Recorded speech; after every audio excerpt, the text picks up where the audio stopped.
Isabella Geary. I'm an executive fellow of the Everett program, and I will be your moderator for today's event. Today, we're coming together to celebrate the power of activism and collective action through the art of storytelling. This film is truly a testament to the impact of community in the face of oppression and adversity. As college students and emerging activists, we know that change is possible when we come together to fight for a common vision. Throughout this event, we invite you to reflect on your own roles as agents of change. Now let's give it up for Adamu for a few words. Hello. How's everyone doing? Good. Good. Go Slugs. Go Slugs. I don't really have much to say. Watch the film. I'll see you on the other end. Lonnie's here. On the other side of this. That's all I gotta say. Thank you. Thanks for being here. Okay, well, we're gonna get started now. The center of this film is community, love, and trust, and most of the film production is actually by that community.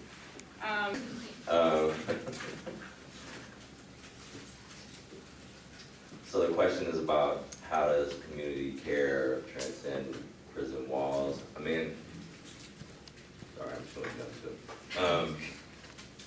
Yeah, I mean, I think that most communities that are faced with obstacles or tragedies figure out ways to transcend that. And I don't think that communities that have experienced incarceration are any different. I think that for me, I feel like it was like really important in the way that the story was told. I just feel like a lot of films about prison are about like individual accomplishments and about individual people transcending their circumstances, or about programs in prison that transform people or change their lives. And whether or not that's true, I think that from my experience, what I experienced was that it's definitely more collective, and it's definitely about, I wanted to show the community that does exist inside, and that people still are connected to their communities. There is something, I think, in the violence of the system that is about isolating people and taking them away from what actually supports healing and growth, which is connectedness. And I think I wanted to tell a story about that, and that had a huge impact on my life. Not any program or not any, I mean, you know, the media center is there, but it's not the reason why. It was the people, and like, you know, people like Lonnie, who I really look up to, and whose friendship I value and whose mentorship I value. Those are the people that changed me. So, I don't know if you guys. So, we was community care, right? Transcending prison?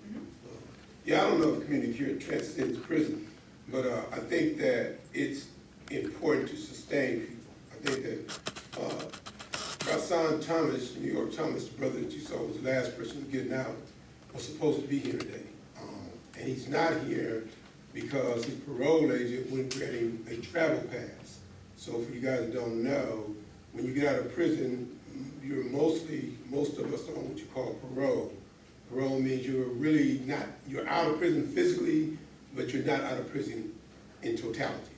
They still got a leash on you.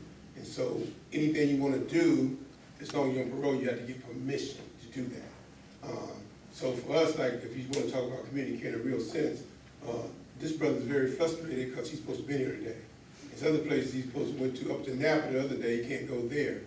He's supposed to be in New York a month ago, whatever it was, and he couldn't go there. And so when you talk about community care transcending prison, right?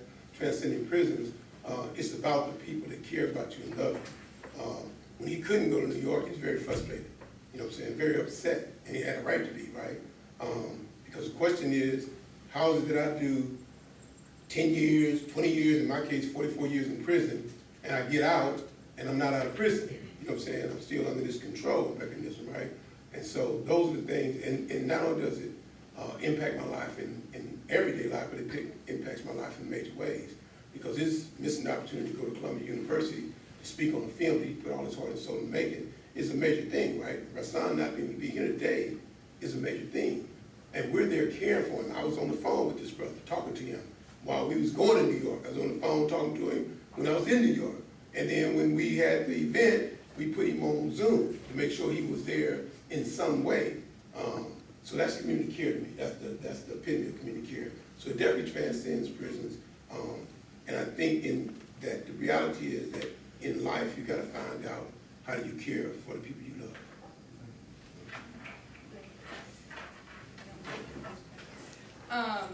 And you both talk a lot about your relationships, both inside and outside, and how these people step up for each other. We have a lot of folks in the audience who might not be familiar and acclimated with how communication works across prison walls. I'm wondering if you could talk more about the ways that prisons specifically cut off incarcerated folks from their communities. Well, I mean, obviously, you're physically in prison, so you're in this little limited space where you can only go to certain spaces. Your accessibility to phones is limited. You know, you're even just from an entertainment value, you don't have cable, there's no Roku, there's none of that. You know, you've got basic TV, so you get channels 5, 6, 7, whatever those little local channels are. So all of that's limited. Your accessibility to technology is limited. And then the only way you see your family is on visits, you know, and those visits are like once a week if your family can afford it. So it limits everything in terms of communication, and then we have to find ways to supersede that, you know, to overcome that. We find different ways to communicate.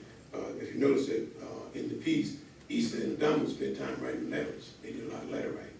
And so they were able to communicate that way. And letters become important. Phone calls become important. Visits are very important for people who have the ability or the willingness to come to a prison. Because when they come to Adamu speak, when they come to prison, they got to go through a lot of changes to come visit you physically. My niece came to visit me one time. They made her cut her bra off because it had wire in it. So those things are really, really, really horrendous, and it discourages and dissuades people from coming to prison.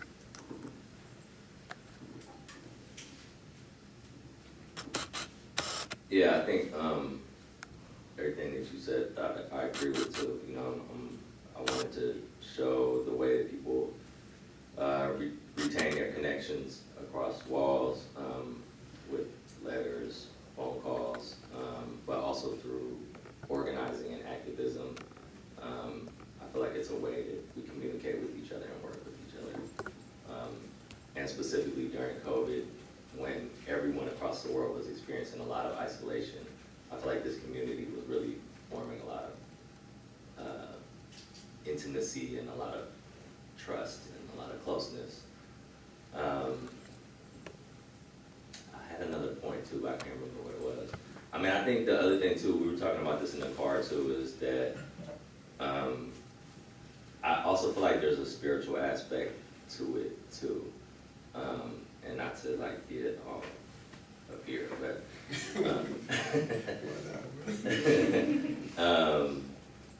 I mean, you know, for me, like this film to me, it has a spiritual kind of, there's a part of it that feels spiritual to me. And I think about the things that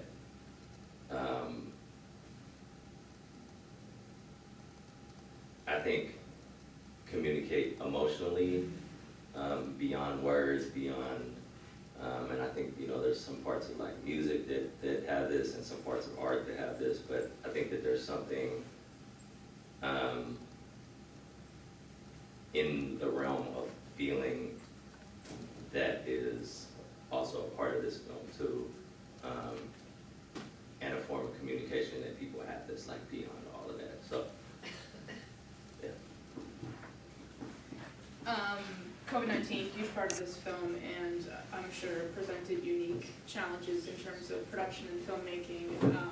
Rasan also coming home made the final cut. How did you navigate these challenges filming during the pandemic and producing this during the pandemic? I think it was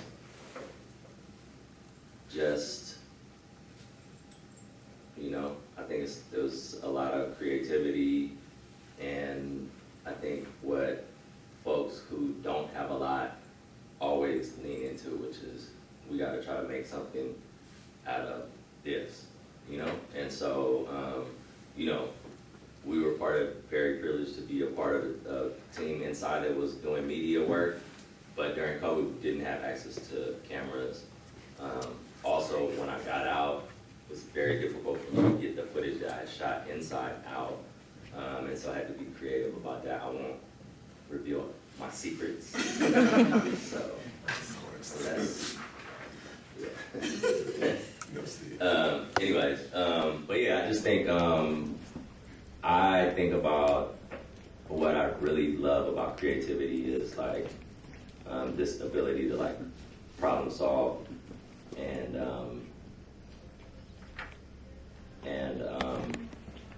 like overcome obstacles. I feel like it's something that like really draws me to like artistic creation. It's just like, it's really about problem solving. It's really about like, there's this obstacle, like how can we transform it? How can we, you know, do something to like make something else? And I feel like that's also like a metaphor for like growth and for about relationships too. I don't know. It's I don't know. I'm going off on a tangent, but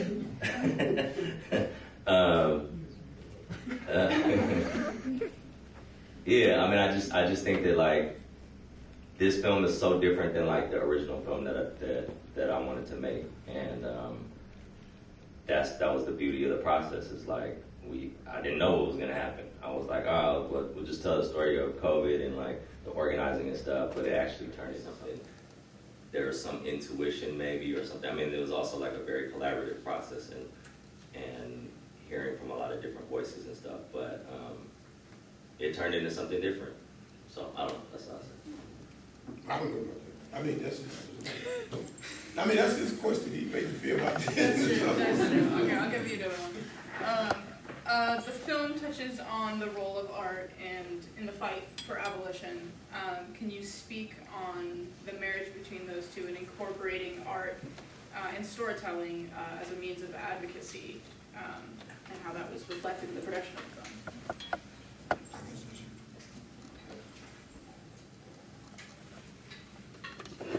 Yeah, I mean, firstly, I would just say that I feel like my role in the movement or whatever, you know, who haven't had this experience, telling the stories of other people, and I think that to me like feels very important and something that I would like want to encourage and inspire other folks to do, to take agency over their own stories, because those stories are going to be different. The stories that are out there are organized and manufactured by people who don't have the same political stakes. They don't have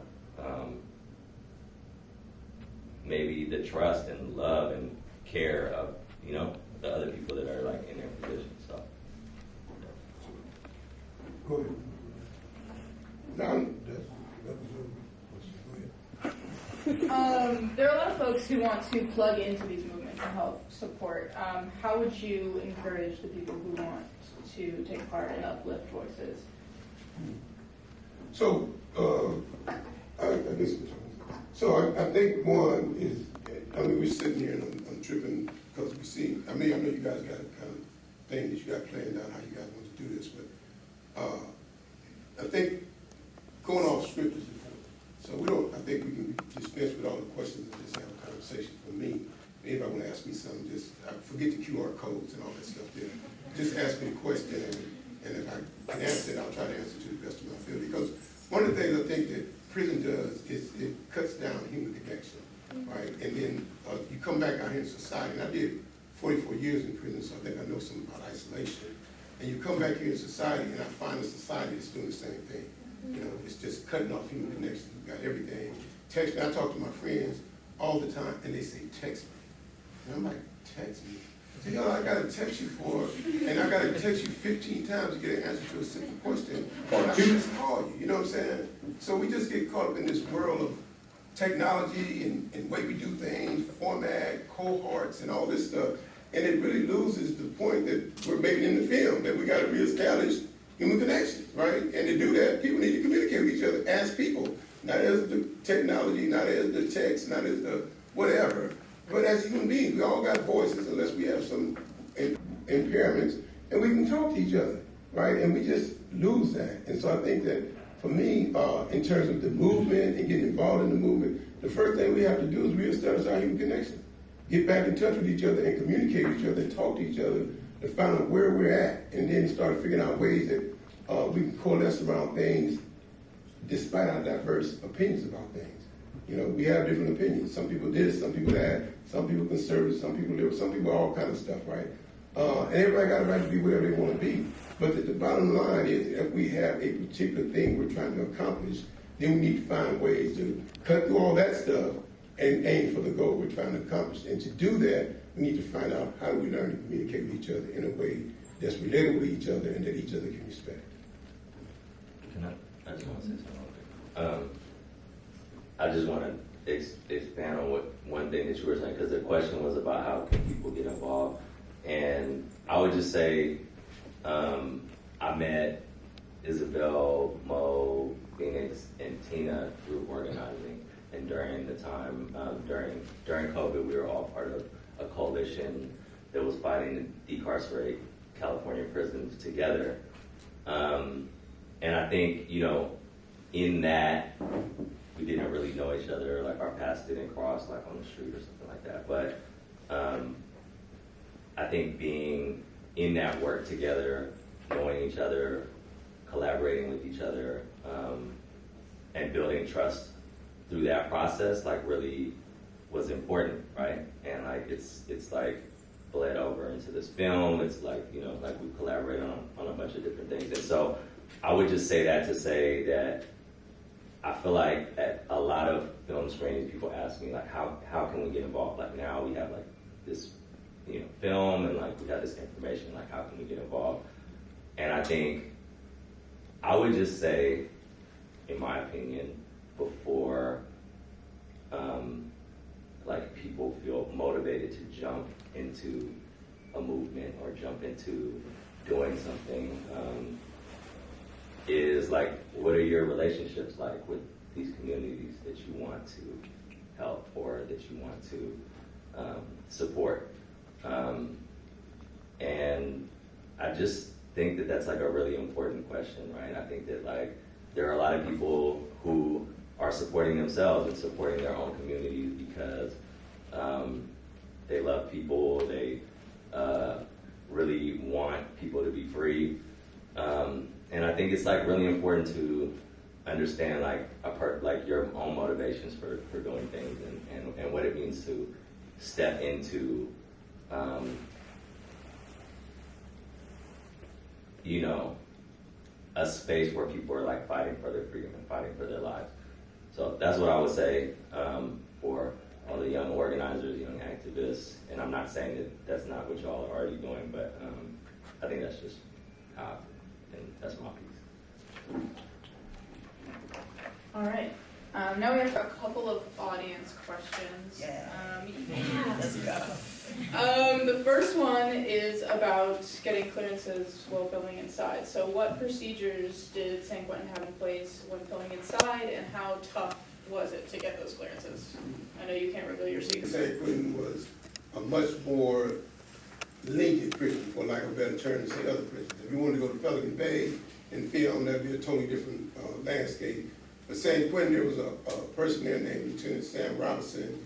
He was a public information officer, and for the most part, anything you wanted to do with San Quentin went through him. You contact him, and he would either yay or nay whether or not you could go, or he would send you up to Sacramento for a particular clearance. If he didn't really feel that he was comfortable dealing with whatever your request was, whatever your limited filming was, he would say, okay, you know, send that up, a request to Sacramento, and you have to write up a narrative about what you're going to do, send it up to Sacramento. They have their PIO up there and their communication department there. They review the thing, they say yay, nay, and then if they say yay, send it back down. Sometimes you have to get locations, just like a film, you got to get location permits, all that kind of stuff. And then you come down to film. For what stuff that Adamo and myself was doing, since much of the stuff we were doing in-house, much of the stuff we did outside, we were able to film because we worked for the Media Center. So we were able to do filming in there and then compile our footage, edit it, what have you. And then, like he said, he can talk about that himself, getting it out, that's a whole nother story. I won't talk about how I got my footage. I was just like, he's not going to talk much ahead of time. But getting it out is another story. You have to then get the footage out. Some footage, small bits of it, you can get approved. You shoot it, you film it, then you send it up to a public information officer, and you say, hey man, this is the footage we shot. We want to send it out. He looks through it. He approves it, yay, nay. Once he approves it, then you give him a designated address that footage would go to, and they send it to that. Right? If you want to get a hard drive out, that would be a whole other process that you had to go through. So there's a step that you go through to get anything cleared, anything filmed. And the advantage we had, we worked for the media center, so we had access to the cameras. We had a person that we worked for who had the authority to take us out and film stuff, right? And then all we had to do is get that stuff approved to go out of institutions that we were trying to do. Those booths are tight. I like those. Yes. Yeah. The question was about getting stuff cleared. Yeah. The other thing is, and I think you were talking about this too, is that everything that comes out of the prison is subject to censorship. And so what that means is that it has to be, it can't be viewed as subversive to the system. And so I know, like, both of us were trying to figure out creative ways to do that at the same time as passing censorship, which is a whole thing. Yeah. But I think also too, like, one of my frustrations with being out is that it was very hard for me to get the stuff that I had filmed that I actually have ownership over, that I filmed inside, and to see other filmmakers and other media people go into the prison and freely move around and do whatever the F they want in there and take that out.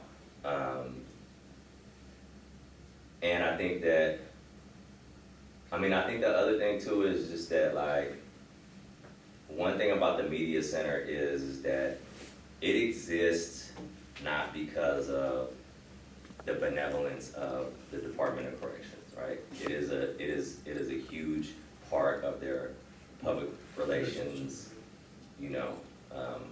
wing. And that I know Lonnie knows this, is that, a big part of what we were doing there was strengthening the system and saying, San Quentin is a unique place within the landscape of California prisons. It's the only place, maybe in the whole world, that has a media center, right? And so, it's a place where they do tours every day. People come into the prison, they go down to the media center, and they're like, wow, y'all are doing all these amazing things. It's so great here, all the opportunities that y'all are giving to incarcerated people. However, it doesn't exist anywhere else, right? And even us, we were within the 1% of San Quentin. And so I think at a certain point, I know that we all recognized that, like, what we were doing is actually strengthening the system. And what is it that we can do? What are our commitments to our community and to people who are in other places that don't have access to cameras, that don't have access to podcasts, blah, blah, blah. Like, what is our commitment to them, right? Like, we have this opportunity, right? And, like, what are the ways that we subvert the system? What are the ways that, like, we further, like, our political agenda or our political goals? And I think it was really important to me to, like, not make a film that is, like, saluting the system and saying how great it was and I got all these great opportunities because of blah, blah, blah.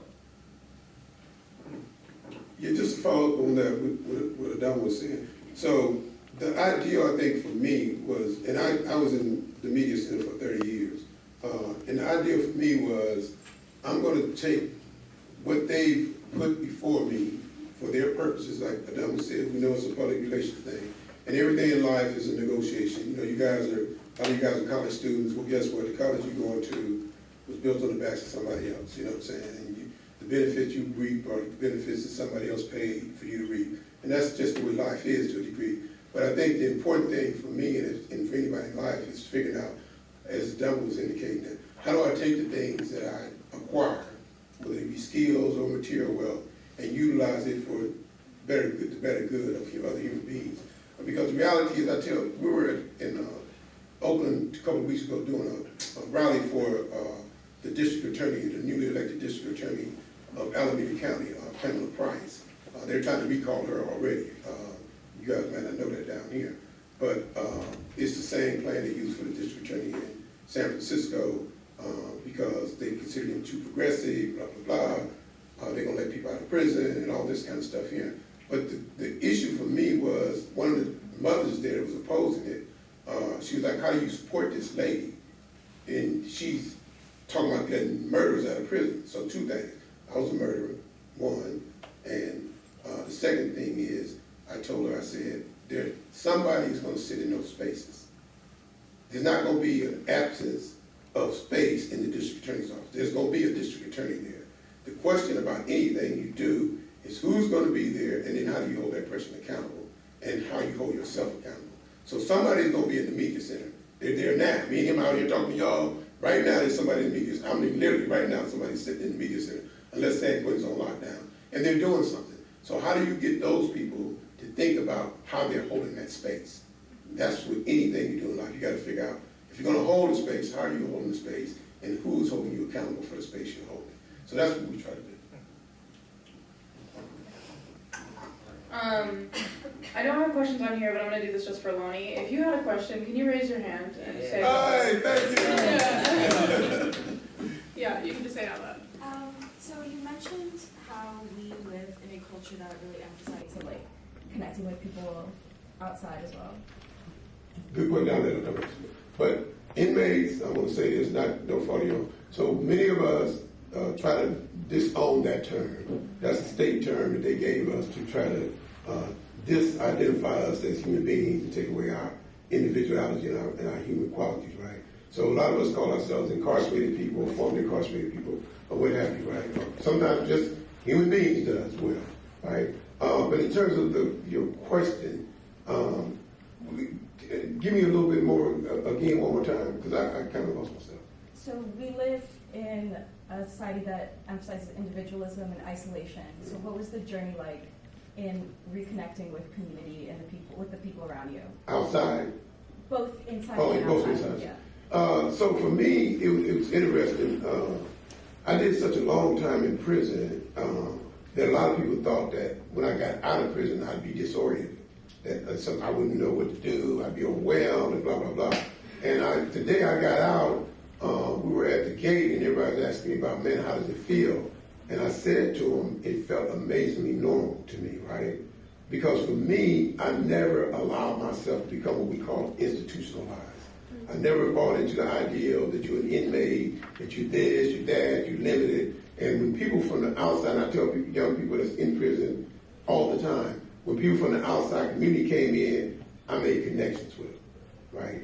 I didn't allow people to come in and I didn't say anything, or I was standoffish, or I was confrontational. Some guys think it is funny if when people come in, they catcall them, literally, and all this stuff. I'm like, bro, what's wrong with you?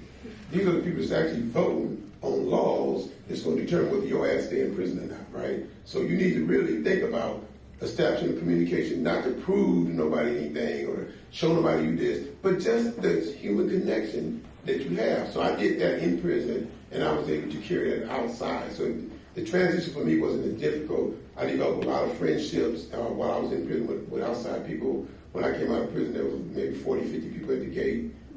And so that transition for me wasn't as difficult. Now, other people, and I'm going to speak to some of that if you choose to, it's much more difficult because they don't have the family, they don't have the infrastructure built up for a community that I and even Adamo had. But it's important, I'll say this, to establish connections if you're still in prison with the community outside. But people do come, particularly if you're in San Quentin, other prisons less.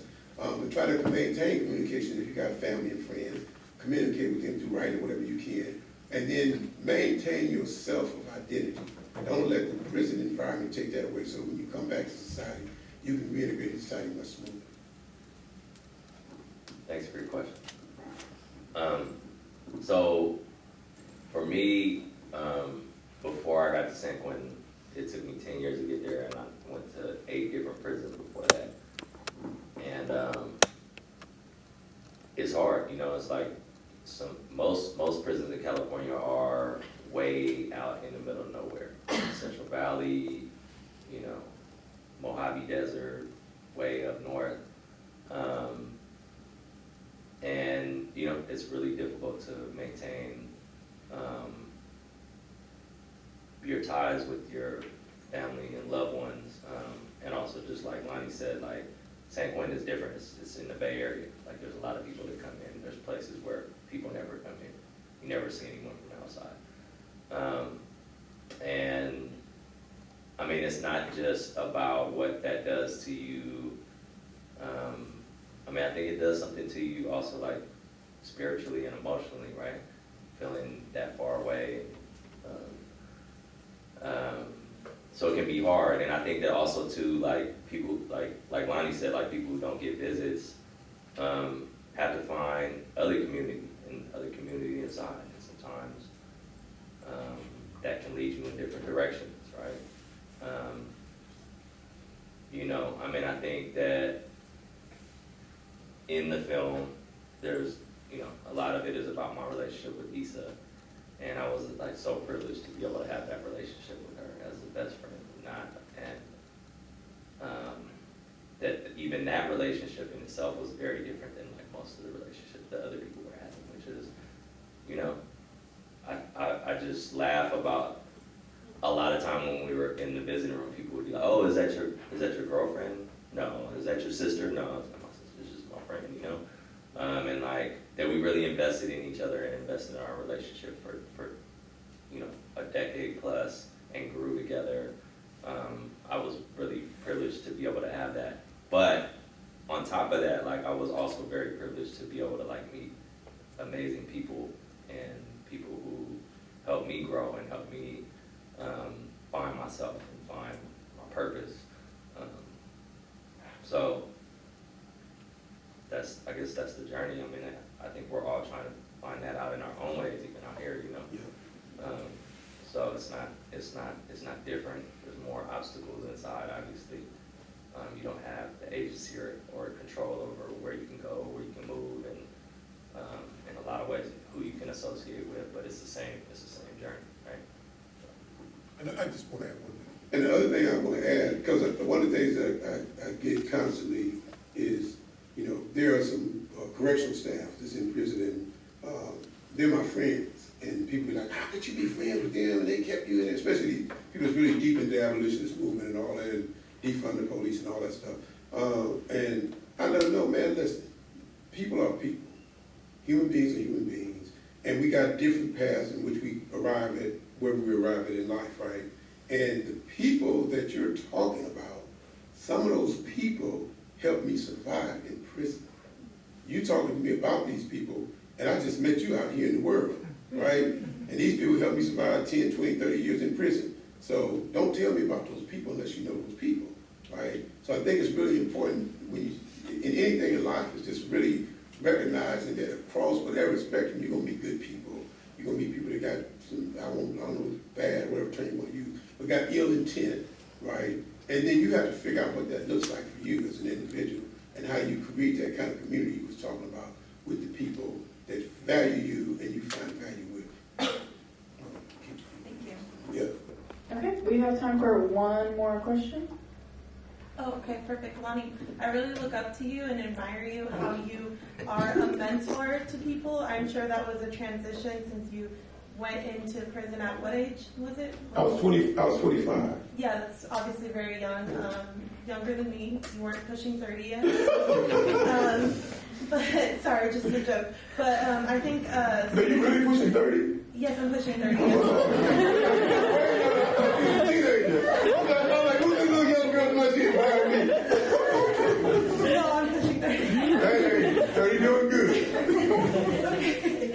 Anyhow, I've been really looking into how our juvenile system came to be, how it's based on racism, reformation schools with the black young children, and how there's the the school to prison pipeline. I saw that you are engaging in work with children currently, and not only are you a mentor to the incarcerated population and your your friends from where you were formerly in prison, but now you're helping these children who, obviously, if we don't have this intervention that you're engaging in, they could lead the same path, the same life. One mistake changes everything, and there goes all that time. Like, it was really beautiful to see that moment where you finally were free and you got to connect with everyone that you created such like beautiful connections with.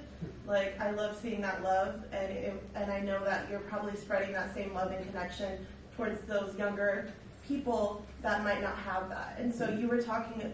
Someone was talking about in the film, like, that connection is what brings us together. Like, without community, we feel more inclined to commit crime and to do something against us. Even the fact that you said we can't look at it as us versus them when we're talking about POs and parole officers and like anything like that. We have to understand there's humanity in all of us. And I think there's something redeemable in all of us, obviously. So. I just want to hear more about your work with the juvenile population. So it's crazy you asked that question because tomorrow I'm supposed to go to see Galaxy. What is it called? Who? Yeah, going to the Galaxy. Going to the Galaxy 3, is it? Yeah, the third one. It's the third one, yeah. 3. And some of my students at Open Tech they FaceTime me day before yesterday, like, man, let's go see Guardians of the Galaxy, right? And I was like, Guardians of the what? They were like, Guardians of the Galaxy 3. And I was like, oh, okay, well, they wanted to go Thursday. Yeah, Thursday, they said, yeah. They wanted to go Thursday. And I was like, no, I can't go Thursday. So we're supposed to go tomorrow, because I was like, I'm not going. I'm watching the Warriors Thursday, and I'm watching the Warriors Saturday. And so tomorrow we're supposed to go, but I said all that to say that I think there's something really rewarding in being able to impact other people's lives, right, in a positive way. When I think about working with young people, whether it's in the juveniles or in the schools, what I think about is I wish I had somebody working with me like that, right, and somebody that understood what I was going through and where I was coming from. There was teachers, there was people, but they didn't understand me. They were trying to tell me stuff that I didn't even want to hear, or I didn't understand what they was talking about, right? So I try to be a person that makes it relatable to young people and kick it with them on the level. Not that I don't, they get like, man, you got to relate to them when they, get down in the mud. Well, no, I ain't getting in the mud with you, bro. But I'm going to talk to you in a way that's relatable to you, and I'm going to show you that I love and care about you, because that's what I lacked in my life. My mother died when I was relatively young. I'm going to go to a long story. But that's what I lacked in my life, was somebody cared about me in a way I needed to be cared about, in a time I needed to be cared about. And that would have probably changed the trajectory of my life. But because I didn't have that, I found people that I thought was giving me that. And those people were using me for their purposes, because I hung out with pimps, dope dealers, and players when I was 13 years old, right? And so that led me to the life of criminality that I became, or the criminal that I became. So for me, it's getting in touch with these young people, getting to see, bro, that ain't what you got to go down. And that's not love, you know what I'm saying? And that ain't what love, real love looks like. Real love don't lead you to destruction or to harm. And so that's what I try to do. And so it's an honor for me to be able to do that. I've done it, and I'll say this last, and I'll pass it to Adamo. I've done a lot of harm in my life, so I want to be clear about that. And so all that I'm doing is I'm working to try to not repair, because I can't do that, but to try to save my soul, because they keep talking about spiritual, and I believe in this, that there's a world and a life after this. So my work, if whatever you guys see in me, value or whatever, I'm doing it because I'm trying to save my soul. I don't want to go to hell. That's what I'm doing. I'm just being honest. I'll talk to the big guy. Yeah, thank you. Well, that's all the time that we have for questions. Adamo Lonnie, thank you so much for chatting with us and coming down to Santa Cruz. Let's hear it one more time.